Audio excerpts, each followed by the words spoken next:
பொருணை அருங்காட்சியகம். ஓகேங்களா, இந்த பொருணை அருங்காட்சியகம் தமிழகத்துல எங்க அமைய இருக்கு அப்படின்னு தெரிஞ்சுக்கிறதுக்கு முன்னாடி நம்ம இந்த பொருணை நாகரிகத்தை பத்தி நம்ம தெரிஞ்சுக்கணும். அது என்ன பொருணை நாகரிகம்?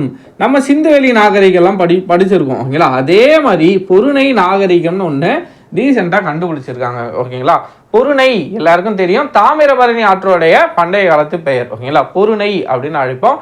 அந்த பொருணை ஆற்றங்கரையில ஓகேங்களா ஏற்பட்ட நாகரிகம் தான் இந்த பொருணை நாகரிகம். இந்த பொருணை நாகரிகத்துக்கு கீழே எந்தெந்த பகுதிகள் இப்ப கண்டுபிடிச்சிருக்காங்கன்னா சிவகலை. ஓகேங்களா, முக்கியமா இதை நோட் பண்ணி வச்சுக்கோங்க. ஒன்று சிவகலை, கொர்க்கை, அடுத்ததா ஆதிச்சநல்லூர்.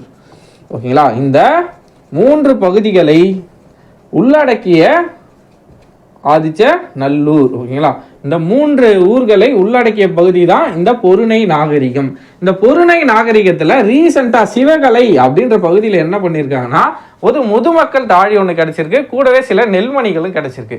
அதை அமெரிக்காவில் எடுத்துட்டு போய் ரிசர்ச் பண்ணி பார்த்ததுக்கு அப்புறம் தான் தெரியுது இது 3200 ஆண்டுகள் பழமை வாய்ந்ததுன்னு. ஓகேங்களா, ஸோ நம்ம தமிழ்நாடை பொறுத்த வரைக்கும் லாஸ்டா வைகை நதி நாகரிகம் 2600 ஆண்டுகளுக்கு முந்தையதுன்னு கண்டுபிடிச்சிருந்தாங்க. இப்போ சிவகலையில எடுத்துட்டு போன விஷயத்தை ரிசர்ச் பண்ணி பார்த்ததுக்கு அப்புறம் தான் தெரியுது இந்த சிவகலையில இருக்கிற, அதாவது பொருணை நாகரிகத்துக்கு கீழே வர இந்த சிவகலையில எடுத்துட்டு போன ஒரு பொருள் 3200 ஆண்டுகள் பழமை வாய்ந்தது.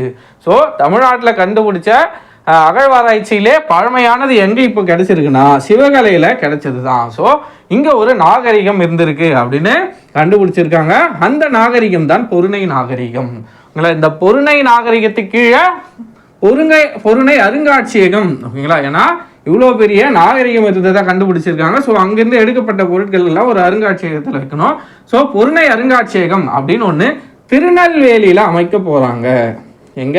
திருநெல்வேலியில பொருணை அருங்காட்சியகம் அமைய இருக்கு. ஓகேங்களா, நமக்கு தெரிய வேண்டியது பொருணை அருங்காட்சியகத்துக்கு முன்னாடி பொருணை நாகரிகம்னு ஒன்று தெரியணும். பொருணைனா தாமிரபரணி ஆற்றோரத்தில் ஏற்பட்ட ஓகேங்களா நாகரிகம் தான் இந்த பொருணை நாகரிகம். என்னென்ன ஊர்களை உள்ளடக்கியது? சிவகலை, கொர்க்கை, ஆதிச்சநல்லூர்.